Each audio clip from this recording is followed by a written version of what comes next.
Sige, mayong gabi sa tanan. Mayong gabi.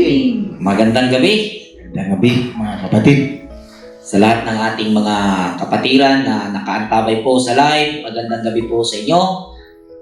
Sa lahat ng mga makapanood at sa lahat ng mga makapasyal ng aming live dito sa FB. Magandang araw sa inyong lahat, mga kapatid. Okay, so kukumustahin natin ang ating mga kapatiran sa Cebu, mga kapatid natin sa bandang norte, Sister Mona, kasama ng kanyang buong pamilya, at sa lahat ng mga kapatid na nasa Cebu City, sa lahat ng mga kapatiran natin sa Davao, sa lugar ni na Brother Potasio, Brother Jay, kasama ni Brother Winnie, at ating kapatid dyan, isa sa ating mga kapatid dyan na nasa bandang Mindanao, sa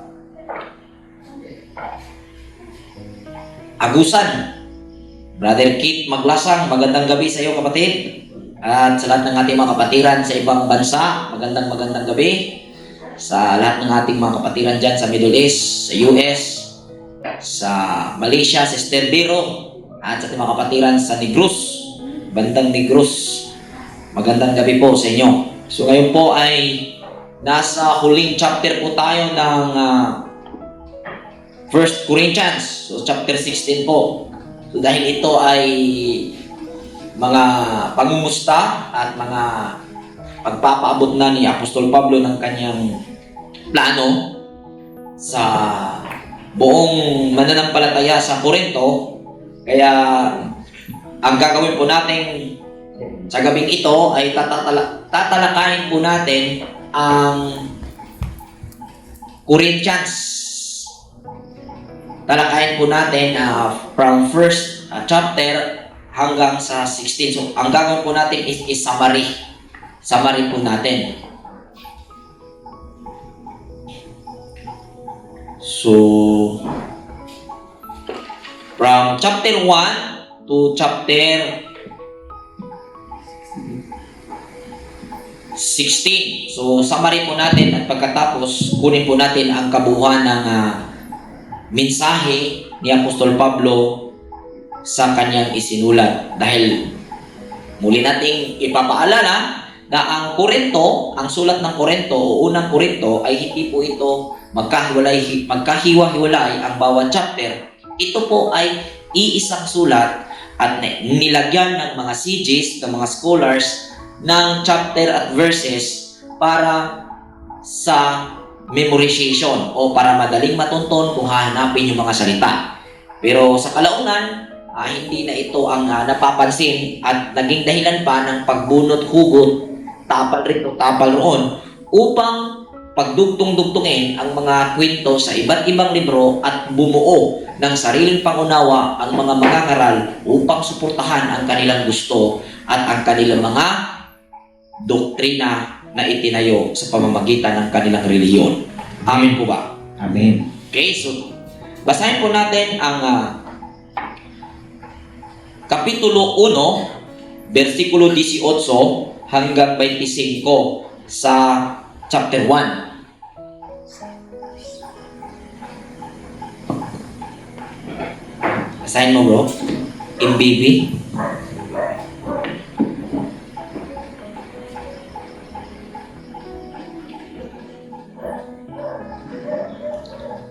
Bago natin basahin, bro, manalangin ka muna. Opening prayer para sa ating pagtatalakay.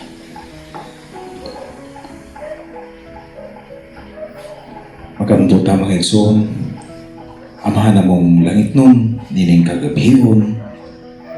Kami sa mag-ausap, magpasalamat kanimo sa kahigayunan. Nagihatag nimo namo sa matag higayon, labi na sa matag Bernes, nga kami nagtuon aron sa pagpasabot sa dili mahasabtan nga mga sulat nimo dito sa unang Korinto. Mahan, ini kagabihon, limpiha mong tagsa-tagsa ka kasing-kasing aron ikaw ang magiya maguna kanamo sa among pagtuon aron kini masabtan namo ang buot nimong mga sulat dito sa Korinto, labi na sa mga kaigsuonan nga buot nga masabtan. Amahan tanan nga pasalamat diha lamang kanimo pinaagi sa imong butong anak nga among Misaya. Amen. Amen. Okay, so basahin po natin Kapitulo 1, versikulo 18 hanggang 25.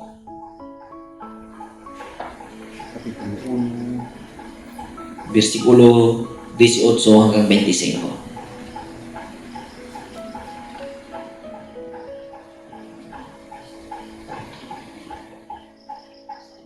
Ang sulat nga taga Korinto, unang Korinto, versikulo 18 nga to sa 25. Ang mensahe tungkol sa pagkamatay ni Kristo sa krus ay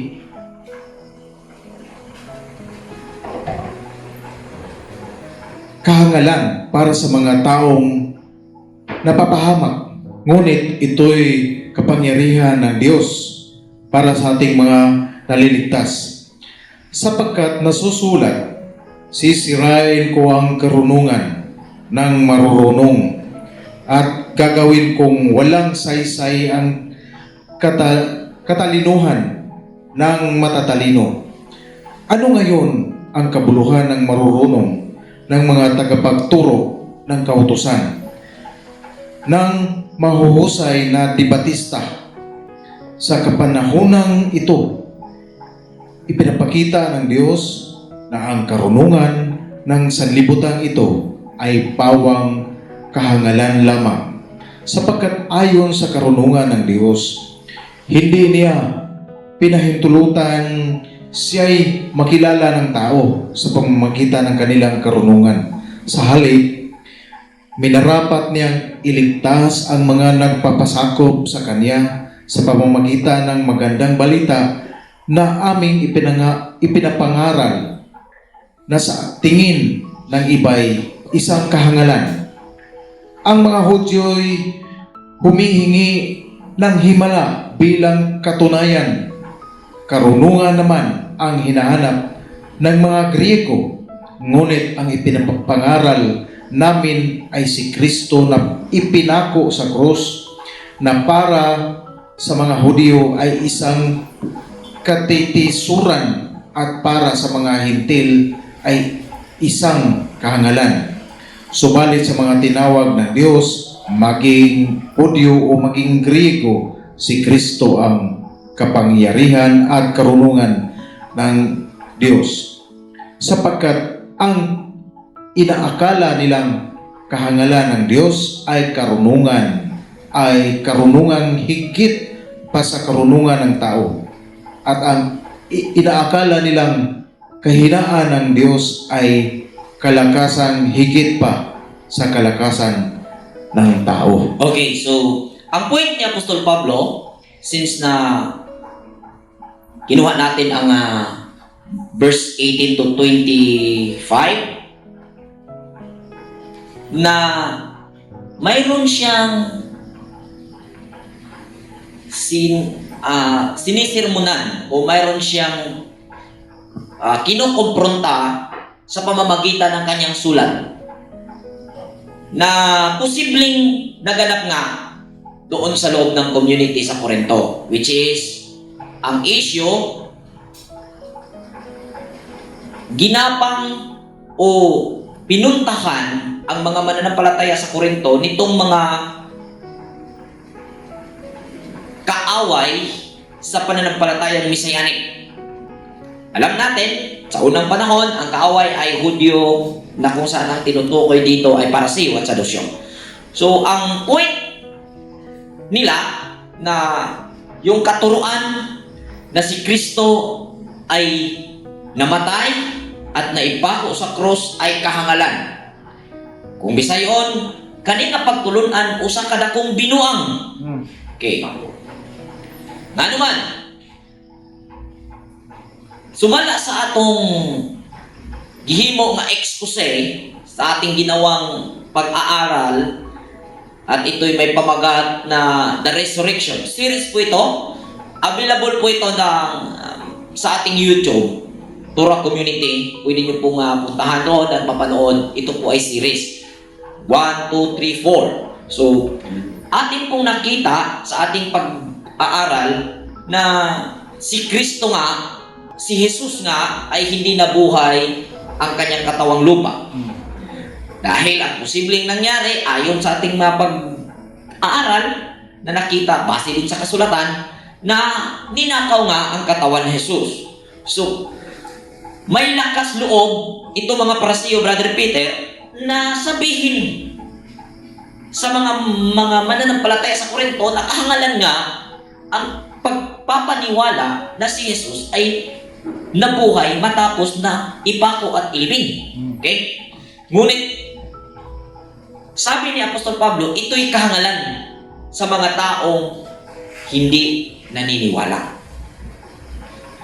Dahil hindi literal na pagkapako ang ipinangaral. Dahil kung ating tingnan, ano ang essence na ipangaral ng tao na si Jesus ay naipako sa krus?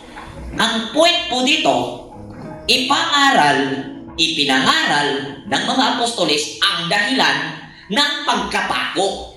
Amin po ba? Amen. Oh. Ang problema kasi sa ginawa ng mga ngaral, no?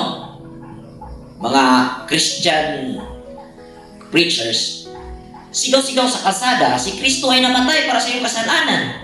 Alam naman lang halos lahat ng tao na si Kristo ay namatay sa kasalanan. Yun po ang kinalakihan nating naririnig sa kahit sino. At ang pangalan ni Jesus ay paniniwalaan mo lahat po ng tao, lalo pat Pilipino, nakakakilala kay Jesus. Amen po ba? Amen. So, ang point po dito, hindi po ang pangalan at yung sabihin mo sa mga tao na si Kristo ay namatay sa Krus Kalbaryo, kundi yung pong kahulugan, ang kadahilanan, ano ang nangyari o ano ang sanhi. So, ang sanhi po, sabi ni Apostol Pablo, ito'y hindi nauunawaan ng mga marurunong, yung mga debatista. Dahil ang ugali ng debatista, Brother Peter, base sa nabasa. At ito ang titingnan ng mga debatidor, mga debatista, pag nabasa, katotohanan. Pag walang nabasa, hindi katotohanan. At yan ang matalino sa mundong ito. Pag marunong kang hanap ng nabasa, ay maituturing na marunong ka. At pag marunong kang maminilusupo, kahit hindi makatarungan, ituturing na matalino ka. Ang point ni Apostol Pablo, kanyang kinumpronta ang mga taong pinasok roon sa mga may dalang katuruan na ganito, na ang ganyang karunungan ay kahangalan. So yan po ang ating nakikita sa chapter 1. Diretsa niyang kinumpronta, kanyang pinagsabihan ang mga taga roon na ang pagpapaniwala sa ganung mga paninira ay kahangalan, dahil yun po ay base sa nabasa at sa pamamagitan ng pamimilusupo, hindi base sa katarungan at sa hustisya. Amin po ba? Amen. Kung ating mapapansin sa bandang dulo, ang sabi dyan sa verse 25, basahin ulit. Okay, ako lang. Basahin natin ulit sa bandang dulo, no? Ang sabi,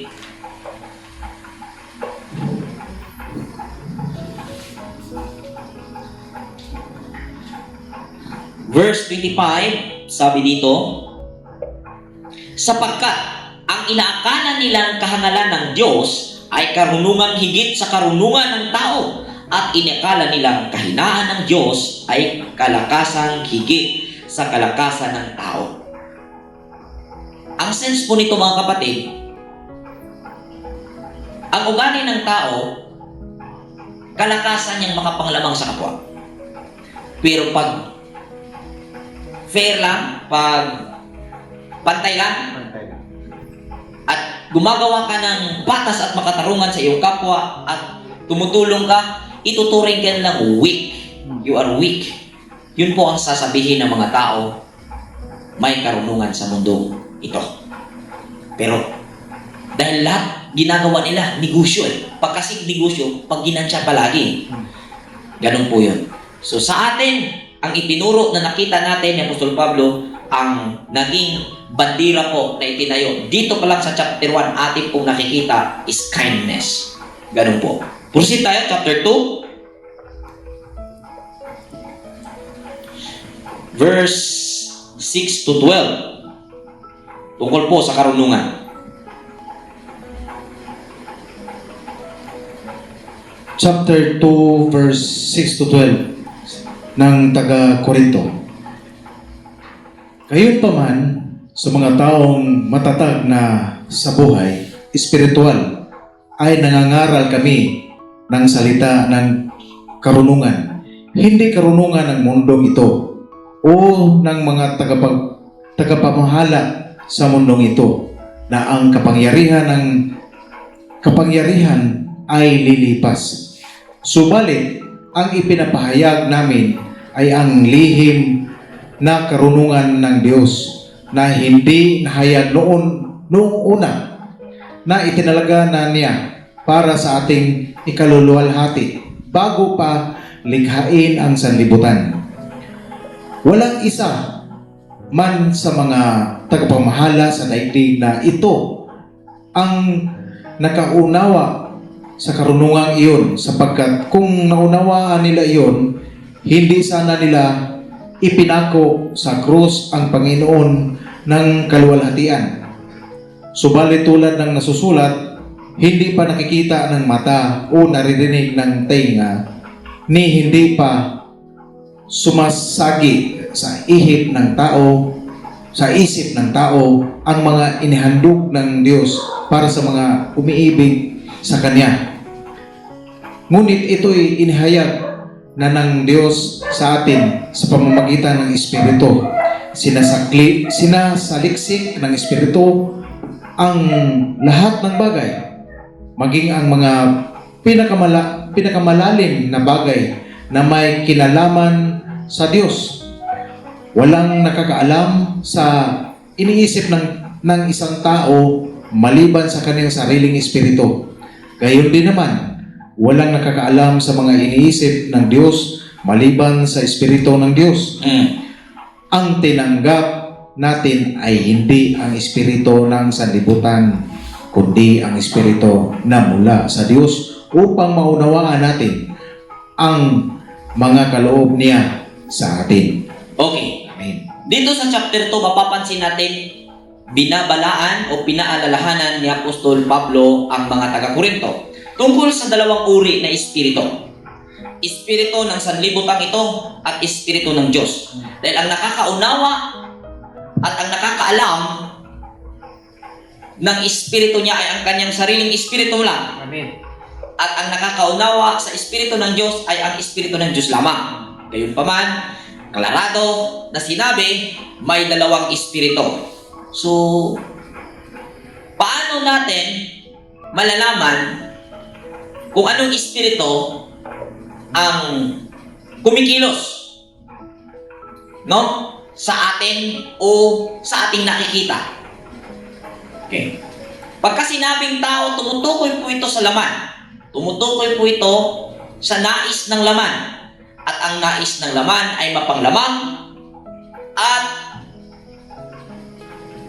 taliwas lahat sa gusto ng espiritu. Okay. So, ganun po natin kadali makilala ang espiritu ng sanlibutan ito o espiritu ng tao at espiritu ng Diyos. Ang espiritu ng Diyos ay may bunga po yan, at mismo si Apostol Pablo rin ang nagsulat sa ibang libro. Kahit hindi ko po ibibigay, alam na po sa madalas na bumabasa ng Biblia o sa libro at ano ang mga bunga na iyon. So, ang tanda ng espiritu ng Diyos na makikita natin ay pagka may patas at makatarungan, hustisya, yan po ay maituturing at makikilala na yan ay espiritu ng Diyos. Ibig sabihin, espiritu ng pagkamatuwid. Amin po ba? Amen. So, sa madaling salita, ang shortcut na pamamaraan ay kaparaanan ng tao. At ang proseso, sumunod sa sistema, proseso ay kapamaraanan ng Diyos. Ngunit, in reality, kung ating mapapansin, no? Ginawa ng mundong ito na may kahirapan ang sumunod sa sistema. Dahil ang mga nasa gobyerno, nasa pamunuan, ay mismong naging hindi makatarungan at ang mahihina at ang mga mahihirap ang pinapasan sa sistemang ni minsan di naman nila kayang sinunod. Amin po ba? Amen. Ganun po ang nangyari. Kaya, hindi naman sa lahat, pero doon, yun ay para sa lahat na ganun ang pag-uugali. At para naman sa mga sumusunod, congratulations, nasa inyo ang Espiritu ng Diyos.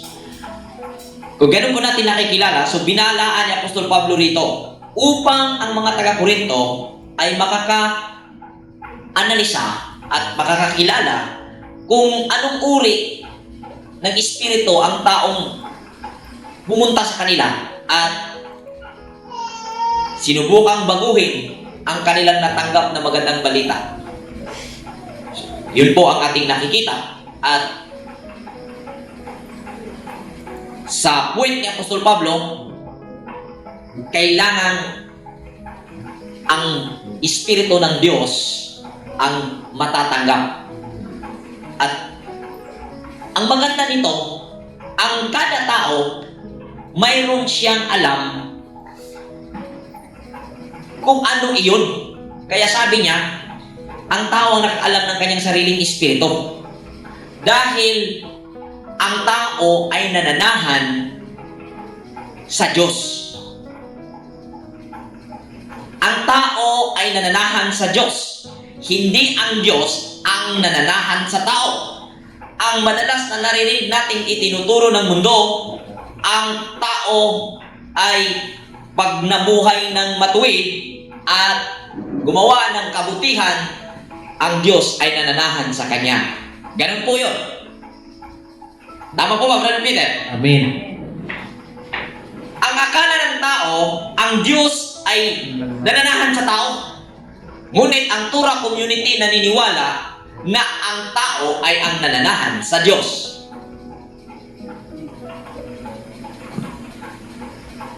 Dahil ang tao ay ginawa ayon sa wabis ng Diyos.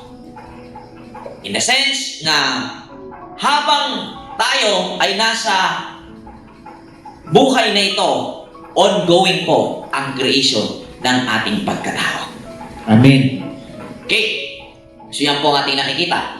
So, siguro, posibleng may sisibol na katanungan dyan sa inyong isipan nung narinig nyo ito, ang tao ang nananahan sa Diyos, at hindi ang Diyos ang nananahan sa tao, dahil may sinabi naman dito sa mismong libro na pinag-aralan natin, ang sabi ng Apostol Pablo, kayo ang templo ng Diyos. Ibig sabihin, ang tao ang tahanan ng Diyos. Huwag ka mag-alala, sasagutin natin yan at ipapaliwanan natin yan pagdating natin sa chapter na yan. Continue bro, chapter 3. Kapitulo 3 sa taga-Korinto, verse 1 to 5. Mga kapatid, hindi ko kayo makausap bilang mga taong nagtataglay ng Espiritu. Kailangan kausapin ko kayo bilang mga taong namumuhay pa ayon sa laman ng mga sanggol pa sa pananampalataya kay Kristo. Gatas ang ibinigay ko sa inyo noon at hindi matigas na pagkain, sapagkat hindi ninyo kaya iyon. Subalit hanggang ngayon ay hindi pa rin ninyo kaya. sapagkat nananaig pa sa inyo ang laman, ang inyong pag-iingatan at pag-iingitan at pag-aaway-away ay palatandaan na makasanlibutan pa kayo at namumuhay ayon sa laman. Kapag sinabi ng isa, ako'y kay Pablo, at ng iba, ako'y kay Apolos, hindi ba't palatandaan iyan na kayo'y namumuhay pa ayon sa laman? Sino ba si Apolos at sino si Pablo? Kami mga lingkod lamang ng Diyos na kinasangkapan niya upang akayin kayo sa pananampalataya kay Kristo. Ginawa lamang ng bawat isa sa amin ang tungkuling ibinigay ng Panginoon. Amen. Okay.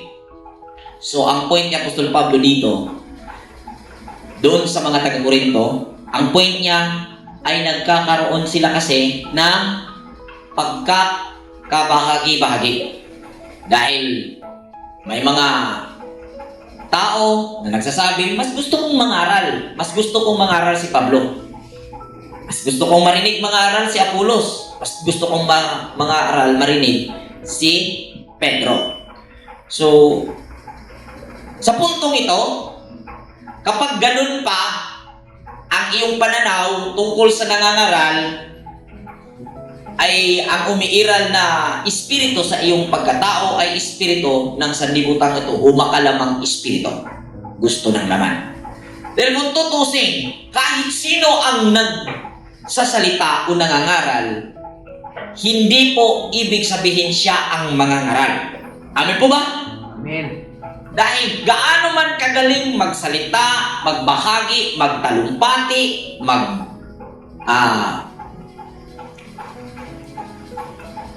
mag-explain, mag-discuss, hindi siyang nangangaral. Dahil kung wala kang analisis yung gagawin sa kanyang sasabihin, di ka makakabenepisyo sa kanyang sinasabi. So sa madaling salita, kung ating diridiretsuhin, ikaw o nasa sayo at ang iyong sentido komon na siyang produkto ng sistema o produkto ng Diyos na ng iyong tahanan ay ang nagpapaunawa sa iyo. Depende kung paano mo ginamit ang capacity na ipinagkaloob sa iyo. So, pag may nangaral, hindi po ang pag may nagsasalita ng mga pangaral, hindi po siya ang nangangaral. Dahil kahit gaano pa niya katapang gawin ang pangangaral, kung iyong ibaliwala ay wala pa rin magagawa. Amen po ba? Dahil kung kapangyarihan sa pananalita na may halong pantasya, wala nang lalamang kay Moses at Misaya, kay Jesus. Amen ba? Pero bakit may mga hindi pa rin naniniwala? Dahil may sapat o may kumplitong kalayaan ng tao na tanggapin o ibaliwala ang lahat ng kanyang narinig. Kaya sa pangangaral, hindi ang tao ang nangaral, kundi pag may taong nagsasalita,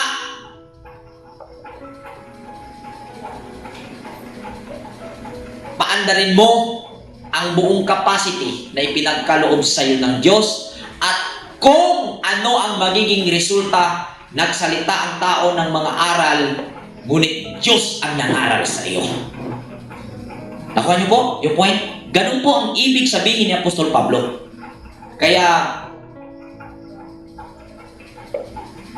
hindi pwedeng si Bro Rowie lang yung gusto namin marinig. Si Bro Alban lang gusto namin marinig. Nagsasalita si Bro Alban, nagsasalita si Bro Rowie, o sino mang preachers, teachers, o sino mang pastor ang nagsasalita. Hindi dapat ang tao ang tinitingnan mo. Ang Diyos.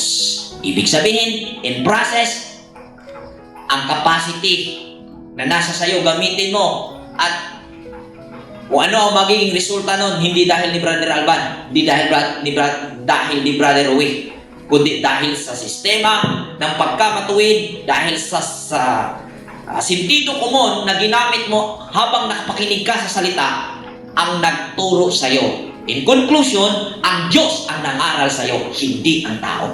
Yun po yung point. Kaya ayaw ni Pablo na nagkakaroon ng ganong inggitan doon sa loob ng Corinthians. Sabi niya, kami kay Pablo kami. Kami kay Apollos kami kay Pedro kami. So yun po yung point.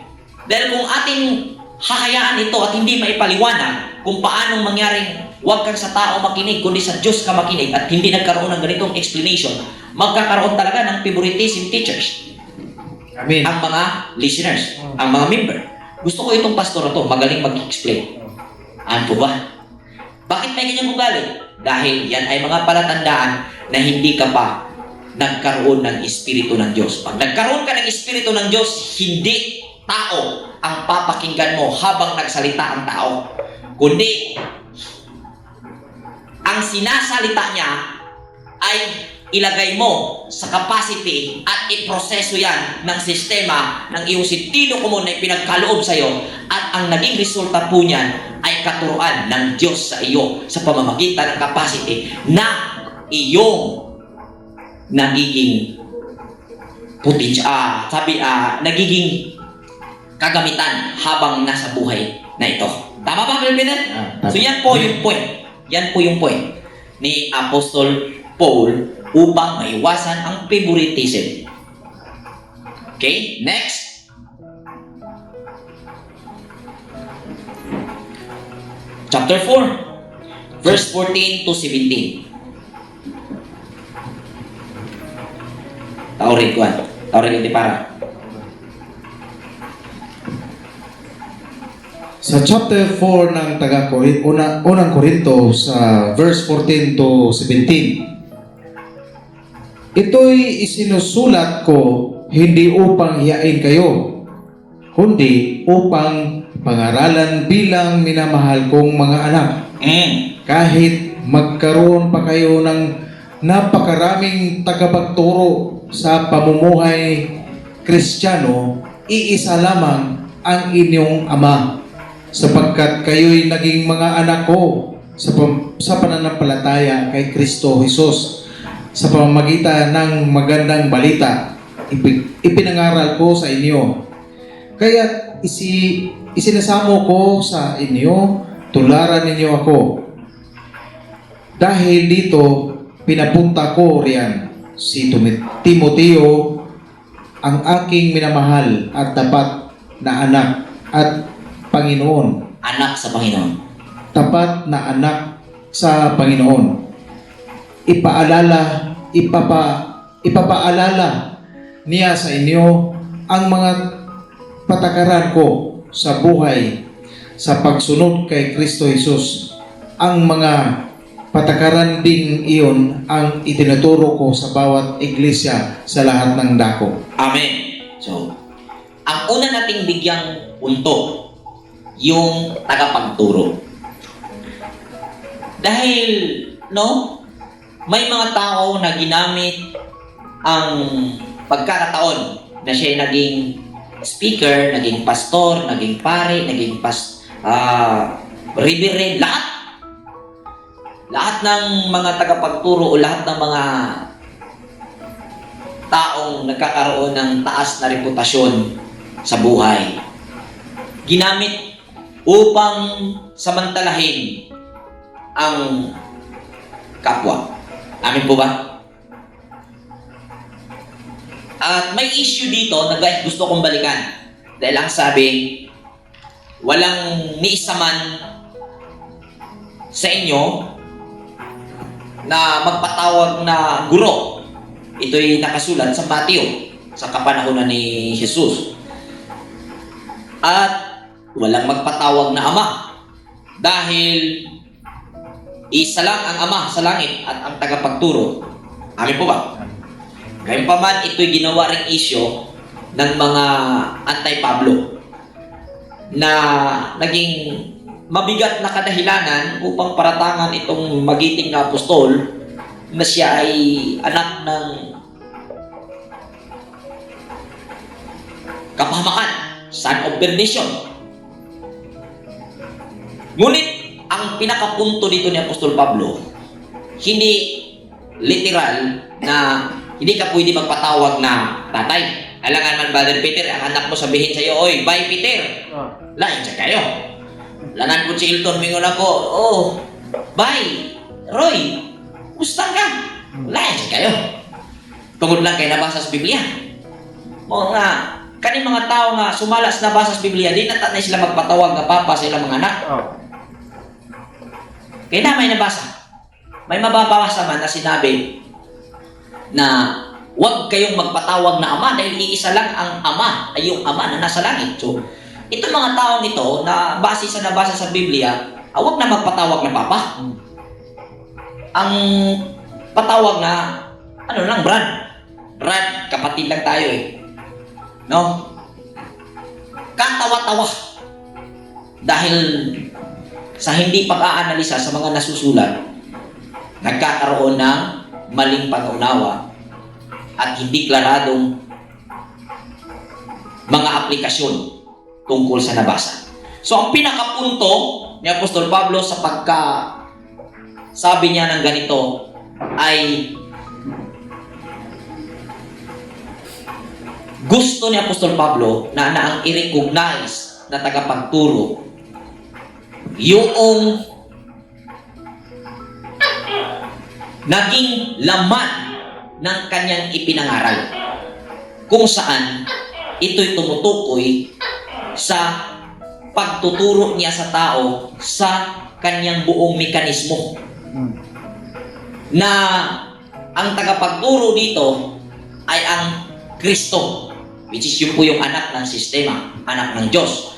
At ang punto naman ni Jesus sa Matthew ay kung ikaw ay teachers o ikaw ay pastor, hiram lang sa'yo yan. Amen. Pahiram sa'yo yan, titulo.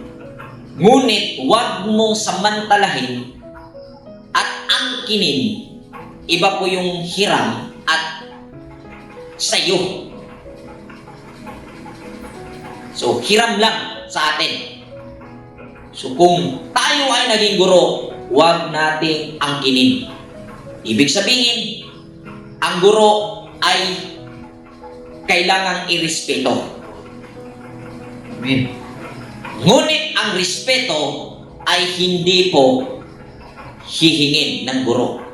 Kusa po itong ibibigay ng mga alagad o mga estudyante. Kung nakita at naituro ng guro ang respeto. Ngunit, ang nangyari, ang guro o ang pastor,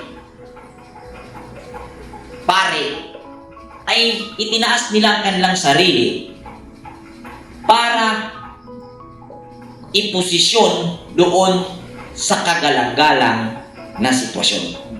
Kung saan pinatutungkulan ni Jesus na sila'y hilig pumunta sa mga kumbira at sa mga magagandang upuan, sila umuupo. Vice versa naman, di rin natin masisisi na magsasagawa ng pagrespeto at paggalang ang mga tao. Hindi po yun mali. Ang mali po kung ito'y hinihingi. Yun po yung point ni Jesus. At yun po yung tinatarget ni Pablo sa mga tao dahil ang nangyari, ginampang sila ng ibang tagapagturo at nagturo ng ibang katuruan, kung kaya sinabi niya, kayo'y aking mga anak sa pananampalataya sa Diyos. Kaya wala pong pagkakaroon ng pagkabangga doon sa itinuro ni Jesus at sa sinabi ni Pablo. So nilinaw po natin ang puntong yan at klarado na ang pagtuturo ay kung ikaw ay naging tagapagturo, huwag mong samantalahin ang iyong tinuturuan. Manatili kang magsunod sa kabuuhang kahulugan ng kasulatan na sinabi, kung nais mong may gawing mabuti ang iyong kapwa sa iyo, gawin mo muna ito sa kanila. At kung ikaw ay tunay na tagapagturo, gawin mo ito sa tao at ang tao ay kusang gagawin iyan sa iyo. Kung gusto mong magkaroon ng respeto sa iyo ang tao, rumispeto ka una upang magiging ehemplo. Amen po ba? Yan po ang point ni Apostol Pablo. Next chapter. Sa chapter 5, verse 1 to 5 ng unang Korinto, ang sabi dito, nakarating nga sa akin ang balitang mayroong kabilang sa inyo na gumagawa ng imoralidad. Kinakasama niya ang asawa ng kaniyang ama. Kahit mga pagano ay hindi gumagawa ng ganyang kahalayan. At nakukuha pa ninyong magmalaki. Dapat sana'y mahiya kayo at malungkot. At ang taong gumagawa ng ganoon ay dapat ninyong itiwalag. Kahit wala ako riyan sa katawan, nariyan naman ako sa espiritu. Kaya parang nariyan na rin ako.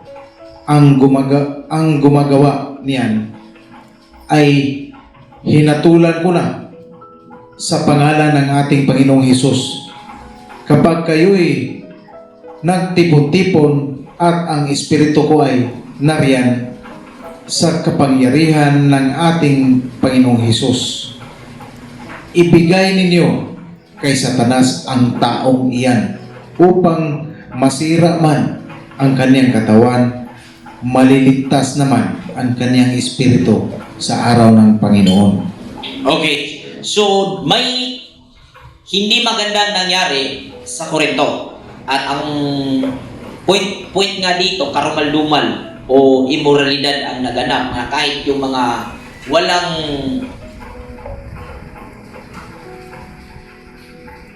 alam sa tunay na pananampalataya ay hindi nakakagawa ng ganitong immoralidad. So, ang kwento, asawa ng kanyang tatay ay kanyang naging inasawa rin. So, yun po ang naging punto. So, pinangaralan at sinirmunan ni Apostol Pablo, pangunahing tinutukoy niya dito ay ang mga zakinin. Ibig sabihin, yung ansyano, elders, na kung saan naging pabaya at hindi ginawa ng aksyon upang ituwid ang pagkakamaling ito. Ang sabi niya sa bandang dulo sa verse 5, ang sabi, ang taong yan ay ibigay niyo na kay Satanas. Ibig sabihin, ipakita nila sa pamamagitan ng pagtuturo, pagtutuwid sa tuwing sila'y nagsasalita sa harap upang mapahiya ang ganong gawain. At sa gayong paraan, masisira ang kanyang katawan. Ibig sabihin, ma-pressure siya, mahihiya siya, malulungkot siya, at maging siya ay magkaroon ng paghihina sa katawan dahil nagkakaroon siya ng pressure, nagkakaroon siya ng rejection na damdamin dahil siya ay pinangaralan. So, ang sabi ni Apostol Pablo, kahit wala ako riyan, ako ay nariyan sa espiritu. Ibig sabihin, kahit noon sa kalagayan nila Apostol Pablo, kahit wala si Apostol Pablo sa Korinto, naroon pa rin siya sa pamamagitan ng espiritu. Ibig sabihin, sa kanyang nagiging pagkatao na nabuhay sa pagkatao ng mga sumampalataya at naniniwala sa ibinibahagi niyang salita. Ganong paraan, si Pablo ay nasa buhay ng mga mananampalataya sa Korinto at yun ang ibig niyang sabihin. Amen. So, kahit wala ka, kung may malinaw at klaradong pangaral ka sa taong nandiyan, ay wala ka man sa physical, spiritual, andyan ka. Ano po ba? Amen. Ganun po ang mangyayari. O ganun po ang nangyayari. Next chapter, chapter 6. Sa chapter 6, verse 7 to 11. 11. Ang pagkakaroon ninyo ng usapin laban sa isa't isa ay isa ng kabiguan sa inyo. Bakit hindi lang ninyo hayaang gawan kayo ng masama? Bakit hindi na lamang ninyo hayaang madaya kayo? Subalit kayo mismo ang gumagawa ng masama at nandaraya kahit na sa mga sarili ninyong mga kapatid sa pananampalataya. Hindi ba ninyo alam na ang mga makasalanan ay walang bahagi sa kaharian ng Diyos? Huwag ninyong dayain ang iyong sarili. Ang mga nakikiapid, sumasamba ng Diyos-Diyosan, nangangalunya, nakipagtalik sa kapwa lalaki o kapwa babae, nagnanakaw, sakim, naglalasing, nanlalait ng kapwa o nandaraya, ay walang bahagi sa kaharian ng Diyos. Ganyan ang ilan sa inyo noon. Subalit, nilinis na kayo sa inyong mga kasalanan at ginawa na kayong banal ng Diyos. Pinawalang sala na kayo sa pangalan ng Panginoong Heso Kristo at sa pamagitan ng Espiritu ng ating Diyos. Amen. Amen. So ang point, ang sabi, kapag gumagawa kayo ng hindi makatarungan, yan po yung kabuuan ng lahat ng mga kasalanan na na-mention dyan, ay wala kayong bahagi sa kaharian ng langit o kaharian ng Diyos. Ang sabi niya sa baba, bakit di nyo nalang hayaan na kayo ay dinaya o dayain?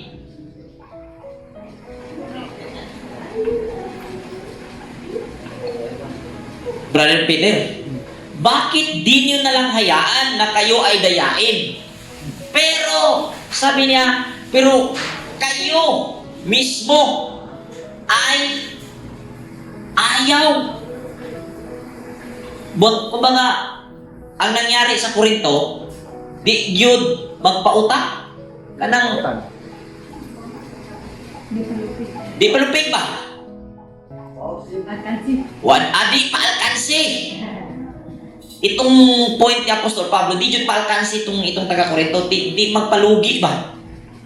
Ayaw talaga nila. Hindi ibig sabihin na hayaan mo na lang na madaya ka o dayain ka ng iyong kapwa. Ang punto ni Apostol Pablo, kung dinaya ka, huwag mo nang awayin. Nang sa gayon, di na lumaki ang gulo. Mapagbigay ka sa paraan na gamitin mo ang iyong kaalaman na siya ay mapahiya sa ganong gawain na hindi nagdudulot ng kaguluhan. Amin po ba? Amen.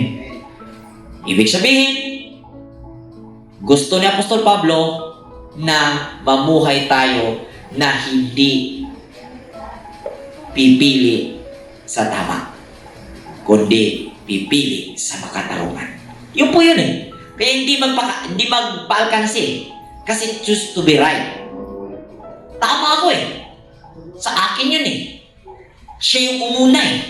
Gumanti lang ako. Pero kung kind ka, ang sabi, pag kind ka, ikay palaging tama. Dahil kailanman, yung kindness ay hindi mali. Ngunit, sa pagpipili mo na ikaw ay tama, madalas doon ka nagkakamali. Dahil pag tama ka, madalas hindi ka kind. Ano po ba? Amen. So, pag hindi ka kain, ang mangyayari,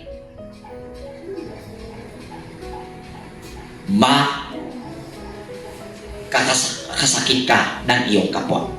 Ganun po yung mangyayari. At ang sabi niya, hindi makakabahagi sa kaharian ng Diyos ang mga tao gumagawa ng hindi makatarungan at patas na pamamaraan. Yun po yung kabuhang sumunod na binasa ni Brother Peter. Which is, ang kaharian ng Diyos, inunawa ito ng tao, no? Na ito'y matatamasa matapos mamatay ang katawang ito. Ngunit ang kaharian ng Diyos na tinutukoy ay ang paraisong tahanan natin na kung tayo ay mamuhay ayon sa makatarungan at patas na pamamaraan, namumunga ng kagalakan, namumunga ng kasaganahan ang ating damdamin. At ang masayahing puso ay walang katulad at paipapalit na halaga ng salapi o ginto. Amen po ba? Amen. Ganon po yun. Kaya, ang hindi paggawa ng mabuti ay pagdadaya sa sarili. Dahil once hindi ka gumagawa ng mabuti, na kontra ka sa sistema. At pag kumontra ka sa sistemang tagitak na pinanahanan mo, ay hindi ka makakaani sa bunga ng sistema na tinatahanan mo. Ibig sabihin, kapag hindi ka nag-alaga ng buong pagsisikap ng makatarungang pag-aalaga sa Eden, ay hindi ka makakaani ng bunga nito. Amen. At ang bunga nito ay ang lahat ng katagumpayan, kapayapaan, at satisfaction sa buhay. Shalom. Amen? Amen. So next. Sa chapter 7, verse 17 to 24. Mamuhay ang bawat isa ayon sa pinagkaloob sa kanya ng Panginoon at magpatuloy sa dati niyang kalagayan noon siya ay tawagin ng Diyos. Ito ang itinuturo ko sa lahat ng iglesia. Kung ang isang lalaki ay tuli na nang siya ay tawagin ng Diyos, Huwag na niyang alisin ang mga palatandaan ng kaniyang pagiging tuli. At kung hindi naman siya tuli ng tawagin, huwag na siyang mag-asam na magpatuli pa. Hindi mahalaga kung ang isang tao ay tuli o hindi. Subalit ang mahalaga ay ang pagsunod sa mga utos ng Diyos. Manatili ang bawat isa sa kalagayan niya nang siya ay tawagin ng Diyos. Ikaw ba'y isang alipin nang tawagin ka ng Diyos? Huwag kang mag-aalala tungkol doon. Ngunit kung may pagkakataon kung maging isang malaya, samantalahin mo ang taong alipin ng tawagin ng Panginoon ay malaya na dahil sa Panginoon. Gayon din naman, ang taong malaya nang siya ay tawagin ni Kristo ay naging alipin ni Kristo. Napili na at bayad na kayo. Huwag na kayong paalipin sa mga tao. Mga kapatid, anuman ang kalagayan ninyo sa buhay nang kayo'y tawagin, manatili kayo roon kasama ng Diyos. Okay. So itong point, itong ano dito, passage dito, ito yung pinili natin. Kasi ang sabi niya, maging kontento kayo. Kung ano kayo, nung tinawag kayo ni Kristo, manatili kayo. Bawal pala umasinso bro, pag ikaw ay sumasamba, pag ikaw ay naging kabilang sa messianic na pananampalataya, o sa pananampalatayang itinayo ni Kristo, bawal pala umasinso. Ganun po ba yan? Bawal umasinso kasi ang sabi, nung tinawag kang alipin o kung anong katayuan mo nung tawagin ka ng Diyos, ay huwag kang aalis roon. Makuntinto ka. Bawal umasinso. 5. So kung gitawag ka nga nagkalisod-lisod, bisag na i-chance nga pwede kang madato, at di pwede kay pagtulunan ni Ginoong Jesucristo. Ikaw makuntinto. Kung unsa ka nga gitawag, kung paanong sitwasyon kang tinawag, ay manatili ka roon. Malino, di ba, Brother Peter? So, ito yung gusto kong bigyang diin. Ang punto ni Apostol Pablo ditong kung ano ka tinawag, nung tinawag ka ba? Kasi pag tinawag, naawikin ka. Kung ano ang iyong capacity bilang pinagkakalooban ng Diyos. So, ibig sabihin, ang punto ni Apostol Pablo rito ay naalaman na ng tao ang yung tinatawag na human mechanism. At habang naintindihan niya ito, alam ng tao kung saan ang parte niya sa katawan ni Kristo. Nakuha niyo, hindi po ito tumutukoy sa katayuan ng tao, literally, na siya ay mayaman, mahirap, binata, nag-asawa. Hindi po ito eh. Kundi, nung naging natanggap mo ang kaunawaan, nung tinawag ka, ibig sabihin, nagkaroon ka ng pangunawa tungkol sa iyong sarili at sa Diyos na lumikha sa iyo. Kung ano ang parte mo, nalaman mo yan, alam mo yan. Ikaw mismo, lalo pa dito, partikular sa mga taga-Torah community, nung na-open ang iyong pag-unawa tungkol sa pananampalataya sa Diyos at kung ano ikaw, kaagad mong nalalaman kung ano ang tungkulin mo bilang parte sa katawan ni Kristo. Amen. Sa katawan ng karunungan, sa katawan ng Mesaya. Alam mo yan. Alam natin ng bawat isa sa atin kung alin parte tayo. Huwag kang magmaang-maangan. At kung ang parte mo ay tagapagsalita, manatili ka. Amen? Amen. At kung ang parte mo umaawit, gawin mo. Amen. Alam mo naman sa sarili mo, kaya mong umawit, kaya mong mangaral. Ba't di mo gagawin? Gawin mo. Yun yung manatili ka roon. Sumuana ka nga. Ay, gunahan na ni. Kapo yung kini. Ano lang. Ayaw lang yung supak. Kaya mag-antos ra ka. Makuntinto ka. Manatili ka kung ano yung nakikita mong posisyon mo nung naawikin ang iyong pagkatao tungkol sa iyong pag-iral sa mundong ito, sa buhay na ito. Manatili ka at makuntinto. Amen. Amen. Yun po yung punto. Hindi po yung bawal umasinso. Kung dati nung tinawag ka at kasi ganito yung brother eh. Kung ating lilitarin brother Peter, kung ililiteral natin. Nung tinawag ka, nagtitinda ka ng taho at may tsansa ka na at nagtitinda ka ng taho at may tsansa kang magtayo ng sari-sari store, bawal. Dapat untito ka sa taho. Huwag kang ilusyonado. Taho lang ang ipinagkaloob sa'yo. Ganon ba yun? Mahalata naman ang sabi nito, kung tinawag kang alipin, huwag kang mag-alala.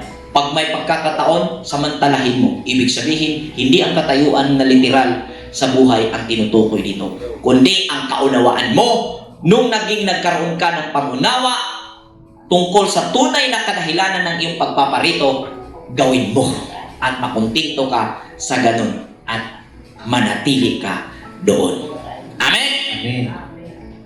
Kaya nga sabi, ano man, kakanda-kandara pa yung buhay mo. Yung passion mo, yung hilig mo, huwag mong i-give up. Kung nalaman mo ito yung passion mo eh, mahal ko ang gawain ito. Dito ako komportable at dito ko nalalaman ang parte ko sa paggawa ng mabuti. Gawin mo. Manatili at makuntinto ka. ang Elohim ang magpapapala sa iyo. Kaya sabi, doon sa talento na sinasabi, may binigyan siya 1, 5. Kung nakita mo 1, gawin mo. Kung nakita mo 5, manatili ka, pangalagaan mo yung 5 bilang tungkulin mo. Amen po ba? Klaro tayo dito, ha? Yan po ang nililinaw na hindi bawal umasinso. Kasi pag nabasa ang basin, ito na yung sinasabi. Pag debate ba yan, bawal umasinso. Bakit kayo nagsisikap, mga born again? Nabasi mo kayo sa nabasa, sabi ng inyong pagkaturuan dito, bawal, dapat kayo kontento. Amen? Amen. So next. Sa chapter 8, verse 9 to 13, sa unang Korinto, ang sabi nito, ngunit mag-ingat kayo, baka ang paggamit ninyo ng kalayaang kumain ng anumang pagkain ay maging sanhi ng pagkakasala ng mahihina sa kanyang paniniwala. Kung ikaw na may sapat na kaalaman ay kumakain sa loob ng templo ng mga Diyos-Diyosan at ang nakita ka ng kapatid na mahina ang budhi, hindi kaya siya mabuyong kumain yun kahit inihandog sa Diyos-Diyosan dahil sa inaakala mong kaalaman ay napapahamak ang iyong mahinang kapatid na tinubos din ng kamatayan ni Kristo. Sa ganoong paraan, nagkakasala kayo sa inyong mga kapatid, kaya nagkakasala kayo kay Kristo dahil sinugatan ninyo ang kanilang budhi. Kaya nga, kung dahil sa pagkain ay itinutulak ko sa pagkakasala ang aking kapatid, hindi na ako kakain ng karne upang hindi siya magkasala. Okay, so bakit may ganitong statement si Pablo? Dahil ang posibleng nangyari, binati ko si Apostol Pablo dahil mayroong mga parte rin ng kasulatan na kanyang sinulat na sabi niya, siya ay nakikipaghalubilo sa lahat ng tao. Amen ba? Amen. So, ang punto dito ay nililinaw ni Apostol Pablo tungkol ito sa pagkain sa mga naihandog sa Diyos-Diyosan. So, kung ating basahin ang whole chapter na ito, ang sabi niya, tayo ay may kaalaman tungkol sa mga ito. Ibig sabihin, ang existing na religion nagtuturo na kung ano ang mga guidelines tungkol sa mga naihandog sa Diyos-Diyosan. Di ba, Brother Peter? Amen. So pagka kasi handog sa Diyos-Diyosan, kagad na naglalaro sa isipan o nakikitang analysis, ito ay mga hain sa pista, hain sa Pasko, hain sa lahat ng hindi saklaw ng iyong tinatayuang pananampalataya ay maituturing na hain sa Diyos-Diyosan. Amen po ba? Amen. Nais kong linawin ito, although na italakay natin ito ng masinsinan doon sa chapter mismo na kung saan chapter by chapter natin, summary po ito ngayon. Ang sabi ni Apostol Pablo, kung ang sanhi ng pagkakasala ng iyong kapatid ay ang iyong nakita kang kumain doon sa templo ng Diyos-Diyosan ay nagkakasala ka dahil nasugatan mo ang kaniyang mahinang budhi o mahinang pananampalataya. Ibig bang sabihin, kung ating ibasahin yung kabuhang chapter na yan, pwede kang kumain kung hindi ka nakakakita o hindi ka nagpapakita? Hindi pwede. So ano ba talaga ang stance ng Torah community tungkol sa ganito? Something may mga invitation, kasal. Kasi pag kasal, hindi kasama ng pananampalataya. May turing ba yan? Handog sa Diyos. Pasalamat kasi sila sa Diyos na sinasamba nila. Di ba po? Pero may iba na pwede na sa kasal pero sa pista hindi. So tayo, nililinaw natin, no? Hindi naman sa itinuro natin ito para maging ano tayo, mamista, at pwede na kumain ng baboy. Hindi po baboy ang tinutukoy dito. May mga kakilala ka na talagang napakakain, Brother Peter.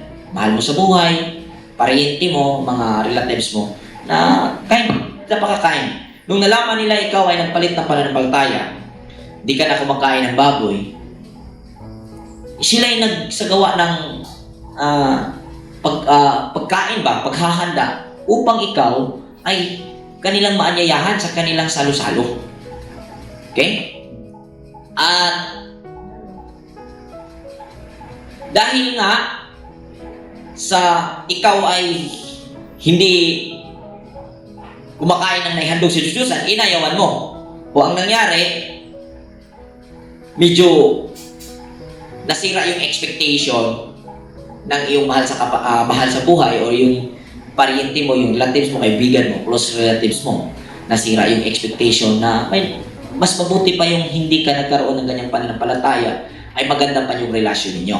So, lumalabas tuloy in suma total kung ating na dahil sa Diyos na sinasamba mo, nasira yung magandang relasyon noon ng magkakapatid o ng iyong mahal sa buhay. And sure, yung magandang relasyon ninyo ay nasisira dahil sa nakilala ng Diyos.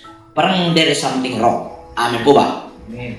So, ang point dito, pwede kang kumain nang gawin mo ang paliwanag kung ano ang hain sa Diyos-Diyosan.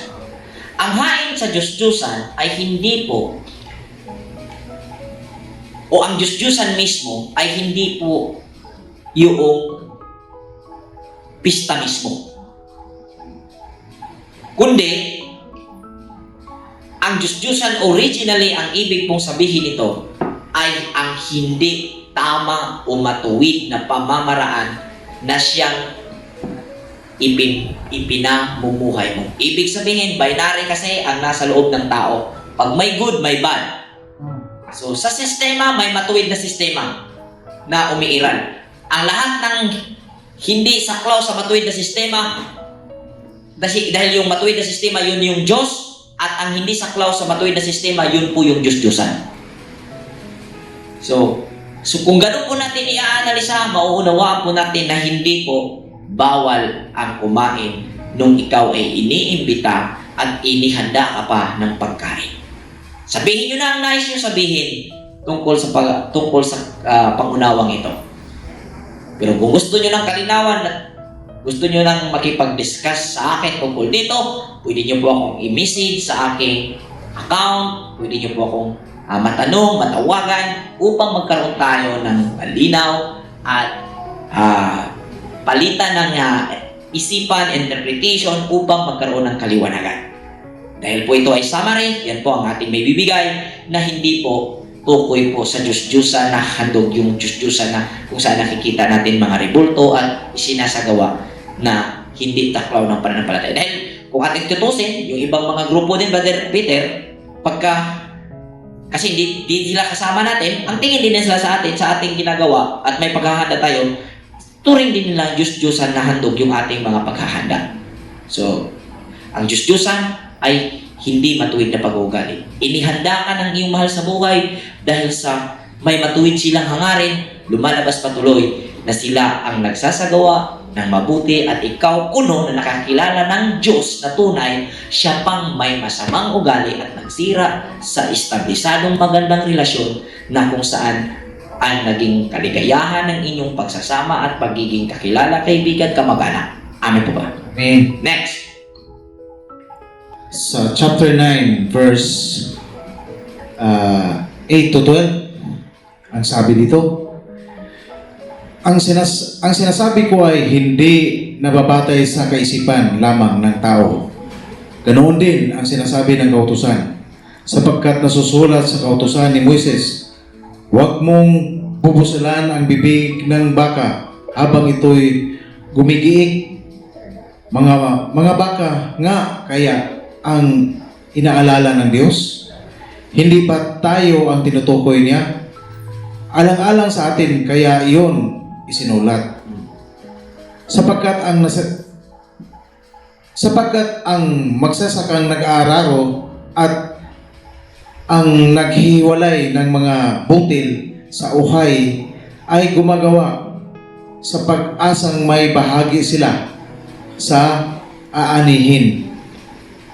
Naghasik kami sa inyo ng pagpapalang espiritual.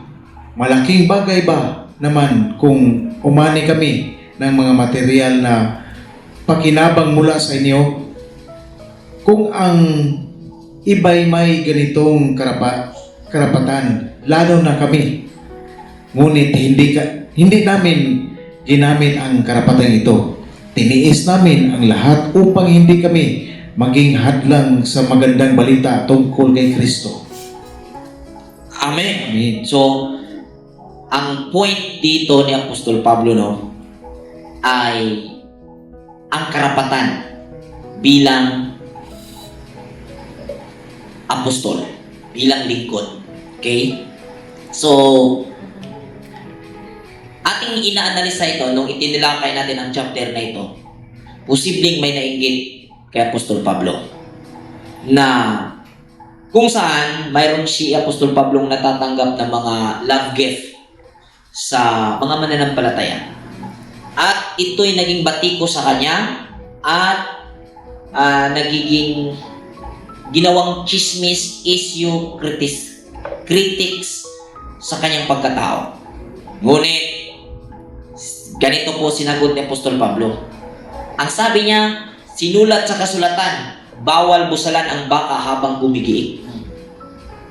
At ang sabi niya, ang baka ba talaga ang inaalala ng Diyos dito? Tayo! Isinulat ito dahil sa atin. So, ang unang punto, bilang si Apostol Pablo ay apostoles na nangaral at nagbigay ng tamang kahulugan ng kasulatan din, dahil siya yung nagpapatuloy sa ginagawa ni Jesus, ang point is, ang kasulatan ay hindi po pwedeng litra por litra natin unawain. Yung baka na gumigiik, ang tinutukoy po dito, yung baka ay strength and sacrifice na kung saan nakalagay sa balikat ng isang alagad, tulad ni Apostol Pablo, na kung saan hindi pwedeng pagkaitan, no? Na magkaroon ng mga biyaya na matatanggap din. Kumbaga sinabi niya, ang isang magsasaka at nag-harvest, hindi ba nagsisikap nila sa pag-asa sila'y may parting makukuha rin? Ano ba, Brother Peter? Amen. So, kung bisayon pa na to, ikasakit ba na lamang yun ninyo nga kami sa paagi nga kami gatudlo sa espirituhanong mga butangan na kaninyo o budawat kami material nga mga butang? Ito ba'y masakit sa inyo? Kung Tagalogin natin, na kung saan bilang si Apostol Pablo nangaral ng magandang balita, espiritual na mga katuruan sa kanila at may mga nagbibigay sa kanya ng mga material na bagay at siya'y binatikos sa pagtanggap niya nito, wala ba siyang karapatan na matanggap yon at di ba karapat dapat siyang tumanggap noon? Yun po yung point. Ngunit ganito po, gusto kong linawin. Ang punto ng kasulatan dito, ginamit ng mga pastor upang i-pressure o sabihin natin, ilagay sa balikat ng mga member na obligado ang mga member na magbigay financial assistance sa pastor. Inubliga. Iba po yung sitwasyon ni Pablo at iba po ang sitwasyon ng mga pastor ngayon na humihingi. Amin po ba? Amen. Pagka kasi ako nag-preach, nag-amin, messianic tong to. Sabi ng mga pastor, kailangan magbigay ang mga tao. Kay Pablo, sinabi niya ang mga katuruan ito o mga parte sa kasulatan ito, hindi para magbigay ang tao, kundi idinipinsa niya ang kanyang sarili doon sa mga bumabatikos sa kanya nung binigyan siya na hindi naman niya hinihingi. At vice versa naman, hindi natin titirahin ang mga pastor. Ito ni mga membro sa pastor. Kaya rin napipilitan ng mga pastor na mangaral ng ganon dahil ito mga membro, patay mali din naman sa pangangailangan ng mga pastor. Puwera lang naman doon sa mga member o mga mananampalatayang mga giver o mga tumitingin sa kanilang tungkulin, tawag ng pangunawa nila kung ano ang kanilang duty bilang sila'y parte ng katawan. Amin po ba? Amen. Ang punto is hanapin mo ang iyong tungkulin nung tinawag ka, at kung nakita mo yan, gawin mo. At paano naman doon sa mga suyaon, doon sa mga nais, doon sa mga taong mainggitin, gumaganda ng buhay ni Brother Rui. Dahil may mga member yan, mga abroad. No? Dati pa, daming nainggit sa atin, no? Sige, gwapo. Di kayo gwapo. Gwapo eh, di kayo gwapo. Na, yan, nagkakaano na yan ng mga bagay na yan dahil nagkakaroon ng mga member na mga abroad. No? Salamat sa Panginoon at mayroon din mga kapatiran natin na nagbibigay na hindi naman natin hinihingi, hindi naman natin itinuturo bawat Sunday, bawat worship, bawat service. Wala tayong pinapaikot dito na sibot, kumbaga. Wala. Initiative ng mga tao na nakakaramdam ng kanilang gawain sa katawan ni Jesus, ni Kristo. Okay?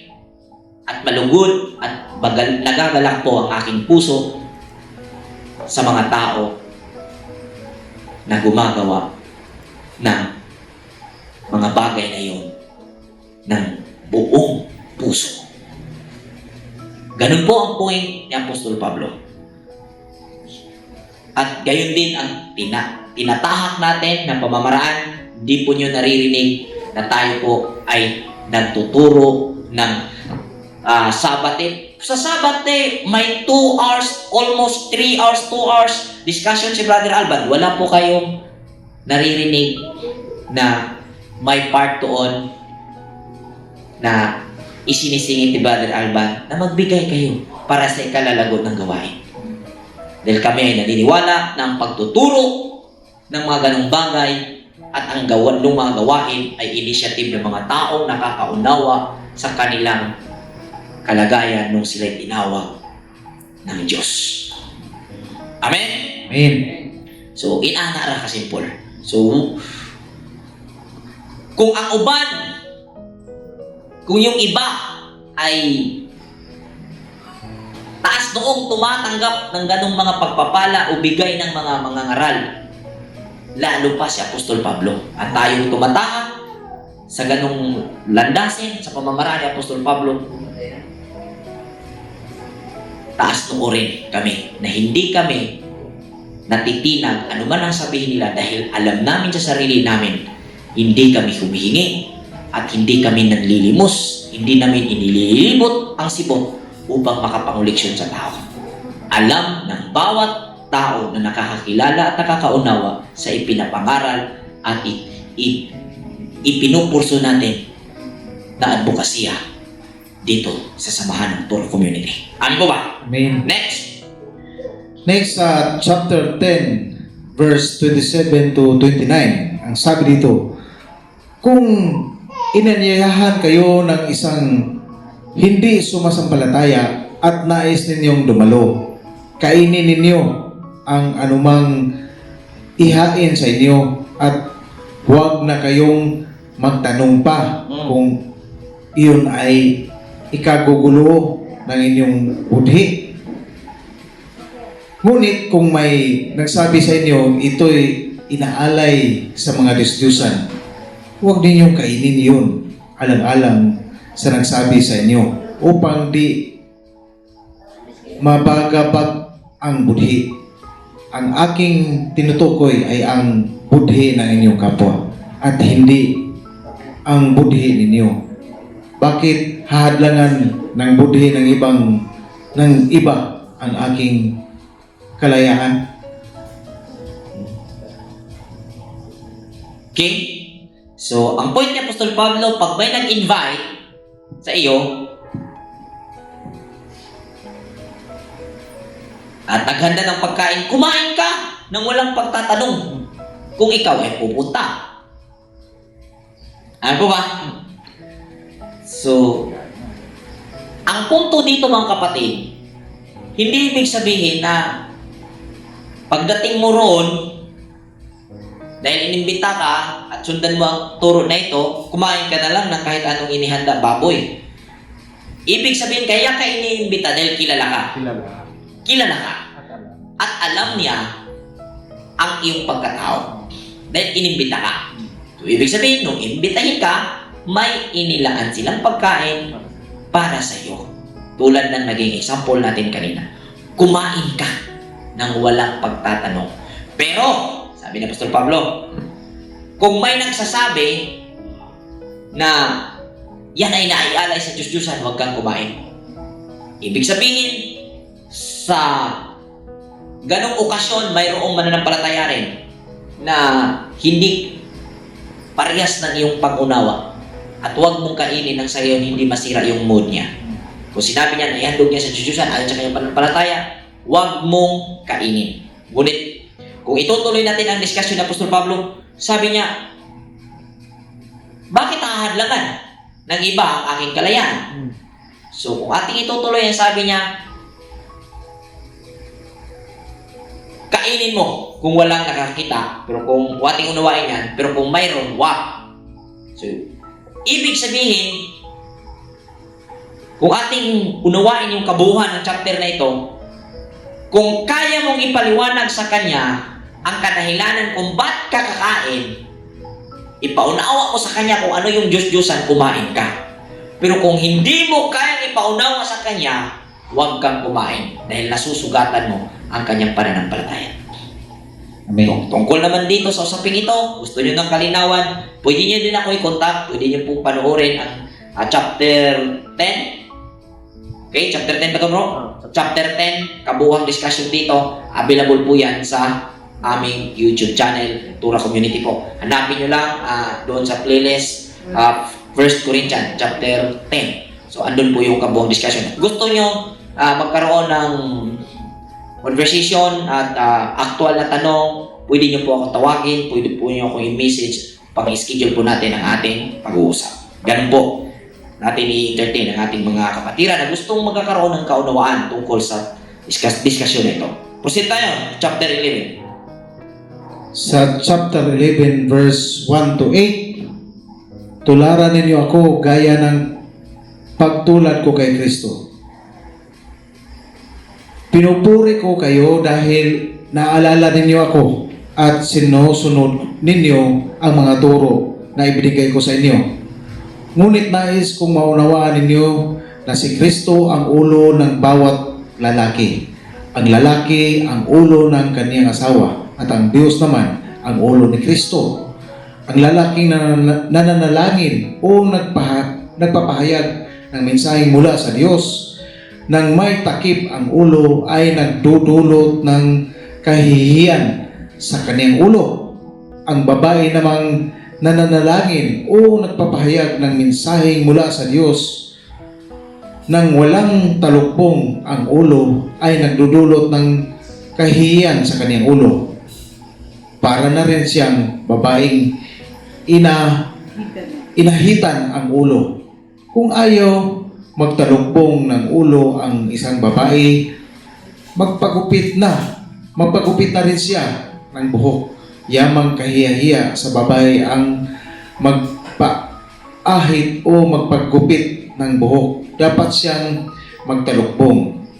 Hindi dapat magtalukbong ng ulo ang lalaki dahil siya ay larawan ng karangalan ng Diyos. Ngunit ang babae ay karangalan ng lalaki, sapagkat hindi mula sa babae ang lalaki, kundi ang babae ay nagmula sa lalaki. Okay, so sa chapter na ito, although nagkaroon tayo ng masugid na discussion, chapter 11, available din ito sa YouTube channel, pwede niyo pupuntahan ito. Ngunit bilang summary, ang punto po dito, hindi po ang talukbong na inyong nakikita ang pinatutukulan sa pangaral ni Pablo. So, ang talukbong na tinutukoy dito ay ang pagpipigil ng mga aral upang proteksyonan ang damdamin ng taong kilala or yung taong nagkasala na close, ayaw ng tagapagturo na masira yung kanilang relasyon. Okay? Ang punto is, ang talukbong ay pagpapagaan ng salita.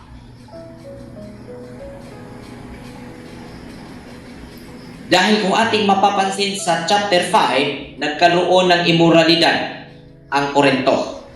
Asawa ng kanyang tatay, inasawa niya.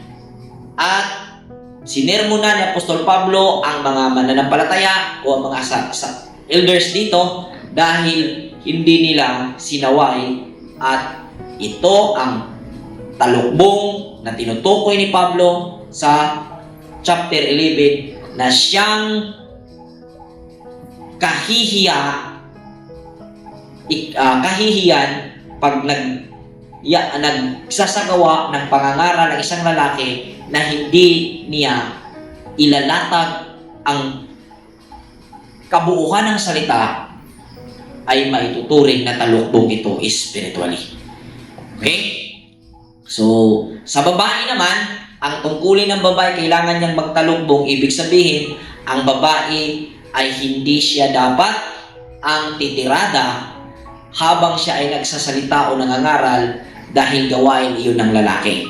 So kung may prangka at may walang pagpipigil sa pag-alinlangan, sa paglalahad ng katotohanan, sa totoong aral, ay gawain iyon ng lalaki. At ang babae, ang ibig sabihin ng siya pagtatalukbong niya ay kailangan siyang magsimpatiya doon sa napangaralan sa paraan na nangyari na ang nasabing pangaral ng lalaki o ng asawa na masakit na mga salita na narinig niya tungkol sa nagawang pagkakamali, at andun naman ang kababaihan sa komunidad upang makasimpatiya at nang sa gayon maramdaman ng lalaki o nung nagkasala na siya ay hindi tuluyang itinakwil kung siya ay magsisikap na maituwid ang nasabing pagkakamali. So, gayon pa man, available din ito sa aming YouTube channel. At ulit, pwede nyo po ako i-contact tungkol sa clarification na ito. Dahil napakarami pong concern na nag-text, nag-chat sa akin ito. Yun na maganda na sana yung pinangaral natin, ngunit nagtatalukbong ako at sa paraang ito, gumagawa daw ako at nagkahiya-hiya ako. Napahiya ko si Kristo sa gawaing pagtatalukbong. Hindi po ang talukbong literal ang pinatutungkulan dito. Next chapter. Sa chapter 12 ng unang Korinto, verse 1 to 3. Mga kapatid, ngayon, tungkol naman sa mga kaloob ng Espiritu Santo, nais kong magkaroon kayo ng wastong kaalaman. Alam ninyo na noon hindi pa kayo sumasampalataya, kayo'y nailigaw sa mga Diyos-Diyosan na hindi naman nakakapagsalita. Kaya nais kong malaman ninyo na walang taong pinapatnubayan ng Espiritu ng Diyos ang nagsasabing sumpain si Jesus, at hindi rin masasabi sino man si Jesus ay Panginoon kung siya ay hindi pinapatnubayan ng Espiritu Santo. Okay, sa puntong ito, nasumpain si Jesus, ang nagsasabi nito madalas na pinatutukulan ni Apostol Pablo ay ang mga Pariseo, na kung saan hindi nila matatanggap ang mga naipangaral nito. So, sinabi niyang ang magsasabing sumpain si Jesus ay walang espiritu ng Diyos, at yung pinatutungkulan dito na ang makapagsabi ng Panginoon si Jesus ay may espiritu sa Diyos ay ang panahon kung saan ang mga mananampalataya doon ang nakakaunawa sa tunay na ipinaglaban at dahilan ng pagkamatay ni Jesus. So, hindi po pwedeng dalhin mo ngayon ang sinasabi ng Apostol Pablo dahil marami po ngayon kumikilala na si Jesus ang Panginoon, ngunit wala pa rin espiritu sa Diyos dahil gumagawa pa rin at hindi makatarungan at patas na pamamaraan sa buhay dahil hindi nga naiintindihan ang tunay na kahulugan ng kasulatan. At ibig sabihin po, hindi mo pwedeng yan na ang basihan na pag tumawag ka ng Panginoon si Jesus ay nasa kanila ng Espiritu ng Diyos. Hindi po yan ang basihan. Kundi, ang kumikilala, ang tumatawag na Panginoon si Jesus ay ang nakakaunawa sa ipinaglaban ni Jesus at ipinangaral ni Jesus at ang dahilan ng pagkamatay ni Jesus. Amen. So next. Next sa chapter 13 ng unang Korinto, verse 8 to 10. Verse 8 to 10. Sabi dito, matatapos ang kakayahang magsalita ng mensahe mula sa Diyos, titigil rin ang kakayahang magsalita sa iba't ibang mga wika at lilipas ang kaalaman. Ngunit, ang pag-ibig ay walang katapusan. Amen. Hindi pa ganap ang ating kaalaman at hindi rin ganap ang kakayahan nating magsalita ng mensahe mula sa Diyos. Ngunit, pagdating ng ganap, maglalaho na ang di ganap. Amen. Okay? So, tungkol po ito sa pag-ibig. Ang di ganap ay maglalaho. At pagdating ng ganap, mawawala na siya. So, yung ganap na sinasabi dito ay ang stage of understanding. Okay? Tingnan mo. Nung nasa pag-unawa ka pa noong una, alam mo na yun ang tama. Pero nung nag-matured ka na, nalaman mo hindi yun ganap. So, nag-proceed ka sa another level of understanding. So, naglaho yung dati. At yung ganap, o yung panibago, yun yung ganap. So, nung dumating na naman yung panibagong pangunawa na dulot ng iyong pag-unlad, ng iyong kaisipan, ng iyong kaunawaan, yung ganap na pinaniwalaan mo, yun na naman ang hindi ganap. Yun po yung sinasabi, ito po yung ang pag-unlad ng espiritual ng kalagayan ng tao. Hindi po ito tutukoy na yung ganap pagdating ng Kristo o Jesus na pinasahan at ipinapangako ng mga mangaral na itong katawan na ito di ganap ang mawawala at palitan ng ganap. Hindi po ito. Stage of understanding po ito. Okay? Proceed po tayo.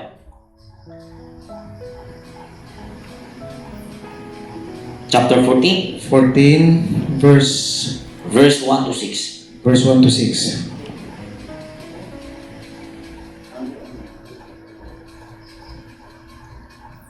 Pagkabithiin ninyo ang pag-ibig, hangarin ninyo ang mga kaloob ng espiritual, lalong-lalo na ang makapagsalita ng mensahe mula sa Diyos. Ang nagsasalita sa iba't ibang wika ay sa Diyos nakikipag-usap at hindi sa tao, sapagkat walang nakakaunawa sa Kanya, ngunit nagsasalita siya ng mga hiwaga sa tulong ng Espiritu Santo. Sa kabilang dako, ang nagsasalita ng mensahe mula sa Diyos ay nagsasalita sa mga tao upang patibayin ang kanilang pananampalataya, palakasin ang kanilang loob, at sila'y aliwin. Ang sariling pananampalataya ang pinapatibay ng nagsasalita ng iba't ibang wika. Ngunit ang Iglesia ang pinapatibay ng nagsasalita ng mensahe mula sa Diyos. Nais ko sanang kayong lahat ay makapagsalita ng iba't ibang wika. Ngunit mas gusto kong kayo'y makapagsalita ng mensahe mula sa Diyos.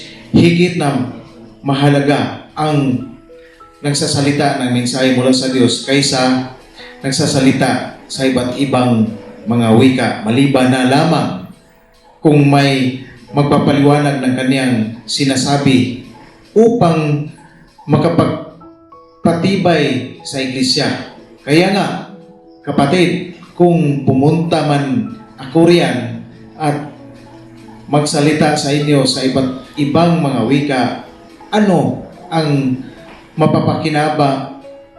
mapapakinabang ninyo sa akin? Wala. Makikinabang lamang kayo kung tuturuan ko kayo ng mga pahayag ng Diyos, ng kaalaman mula sa Kanya, ng mga mensahe mula sa Diyos, at ng mga aral. Okay, so ang punto ni Apostol Pablo, tinuruan niya dito ang Korinto. Dahil normally, pagka kasi maraming lingwahe alam ang isang tao, maraming lingwaheng alam ang isang tao, ay ang nababandira nito, ang tao ito, genius eh. Like linguistic eh. Ganun po yun eh. So, nilinaw ni Apostol Pablo, nais niya ang lahat ay magkaroon ng kaalaman tungkol sa pagsasalita ng iba't ibang wika. Ngunit higit na mas mahalaga ang pagsasalita tungkol sa mensahe ng Diyos. At ang mensahe ng Diyos, ang understanding naman nito sa mundo, or yung existing understanding na ating narinig, ay pag sinabing nakapagsalita ng Diyos, ito'y makakagawa siya ng na-memorize niya yung mga part ng Biblia doon nasusulat sa Isaiah. Ganun po yung interpretation. At nagkakaroon din siya ng pagpapaliwanag na ayon sa gusto ng tagapakinig. No?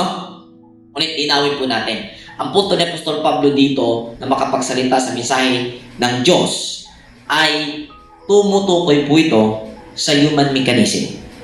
Tumutukoy po ito sa inner engineering. Na kung saan pag ito ang naituro ng tao, pag ito ang nalaman ng tao at maibahagi niya sa kanyang kapwa, ay magkakaroon ng magandang epekto dahil ang human mechanism, pagkaalam ito ng tao, nagkakaroon siya ng self-control, self-discipline, at pagkakalmadong sarili. Amen? Amen. Kasi pag alam mo ang mekanismo ng iyong pagkatao, alam mo kung saan ang trouble. Alam mo kung saan ang hindi balanse.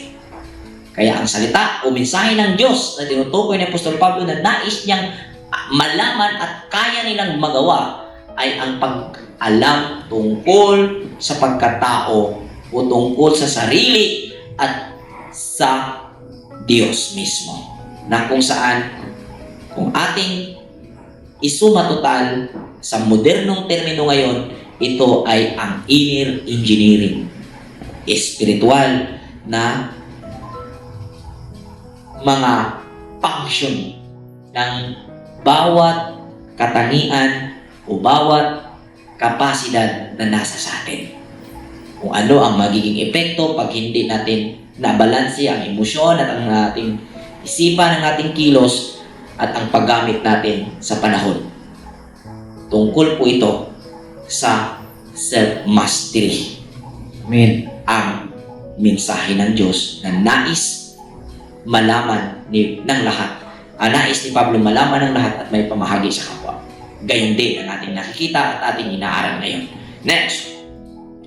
Sa chapter 15 ng unang Korinto, verse 35 to 38, subalit may magtatanong, paano bubuhayin muli ang mga patay?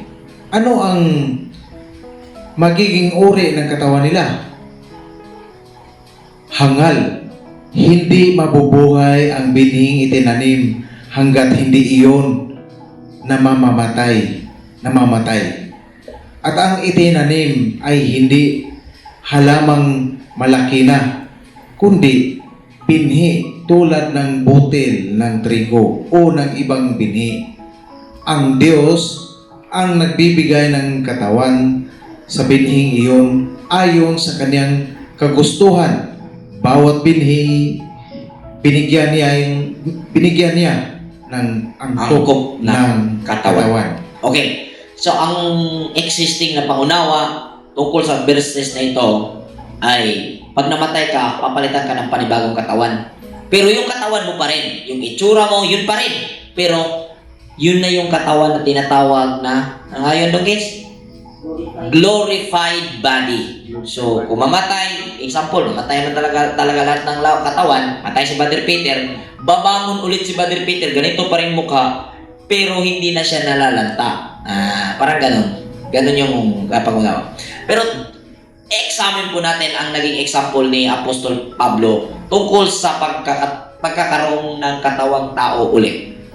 Ang sabi niya, tulad ng binhi, hangal, hindi ba ang binhi pag hindi siya nabubuhay muli pag hindi namamatay yung binhi? Ibig sabihin, pag nagkakaroon ka ng muling pagkabuhay, hindi sa katawang iyan magaganap, kundi may panibagong katawan na naman. In connection po doon sa Matthew, sa katuruan at sa katuruan ni Misaya tungkol sa pagtatanong sa pagkabuhay muli, na ang mga tao sa pagkabuhay ay hindi na mag-aasawa na magkakaroon ng katawang lupa uli, kundi sila'y matulad ng mga anghel sa langit. So, ibig sabihin, ang mabubuhay na tao o ang tao mabubuhay ulit ay yung outcome ng iyong performance habang ikaw ay nasa katawang lupa na ito. At mabubuhay ito sa panibagong katawan na patuloy na proseso, patuloy na nasa process bilang kasaysayan sa buhay na tinatawag na nasa tao o ang buhay na daranasin ng tao. Amen po ba? Amen. So, last chapter 16, basahin po natin. 1 to 1 to 4? 1 to 7. 1 to 4. Tungkol naman sa ambagan para sa mga kapatid, gawin ninyo ang tulad sa ipinagbilin ko sa mga iglesia sa Galacia. Tuwing unang araw ng Sanlinggo, ang bawat isa ay maglaan ng bahagi ng kanyang kinikita at ipunin iyon upang hindi na kailangang mag-ambagan pa pagpunta ko riyan. Pagdating ko riyan, bibigyan ko ng sulat ang mga taong pipiliin ninyo upang magdala ng inyong tulong sa Jerusalem. At ang kailangang pumunta rin ako, sasama ako sa kanila. Okay. So, dito sa chapter 16, hindi natin basahin lahat ng verses dahil ito'y pangungumusta at mga payo, mga ano ni Apostol Pablo, no? So, ang ano niya dito, yung last na aral niya na ating nakikita ay pinangaral dito sa Corinthians, sa kanyang unang sulat, ay mayroon pala siyang isinasagawang mga rules tulad ng pag-aambagan para sa kanyang pagpunta, may mga pamasahe dahil naitatag na yung community. At noon po, wala pong Zoom, wala pong Messenger call, wala pong Facebook, wala pong tawag, no? So lahat po ay talagang sulat at transportation na para makapunta, no? So yun po yung ginagawa ni Apostol Pablo. Nagkakaisa sila na magkakaroon ng ambagan para maging hindi mabigat ang pagsuporta sa pamasahe ng kanyang pagministeryo. So gayon man, dito natin makikita na pwede pa lang mag-initiative para sa ikalalago. Okay? Kaso kasi, pagka gumagawa ka ng ganito, para may mga issue-issue, nangungulikta na. Nangungulikta na. Hindi po. Alam natin bakit natin ginagawa. Hindi po tayo natitinag kung ano po ang ating naging plano para sa ikabubuti. Ang goal po natin is ikabubuti. So, ang tangi pong nakikita natin dito sa sinulat ni Apostol Pablo sa Corinto, ang nakita dito, binalaan niya ang mga tao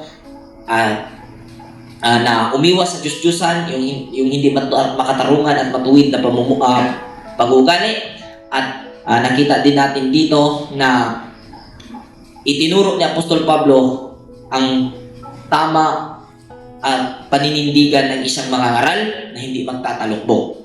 At itinuro din niya dito ang pagkabuhay, nilinaw niya dito kung ano ang pagkabuhay.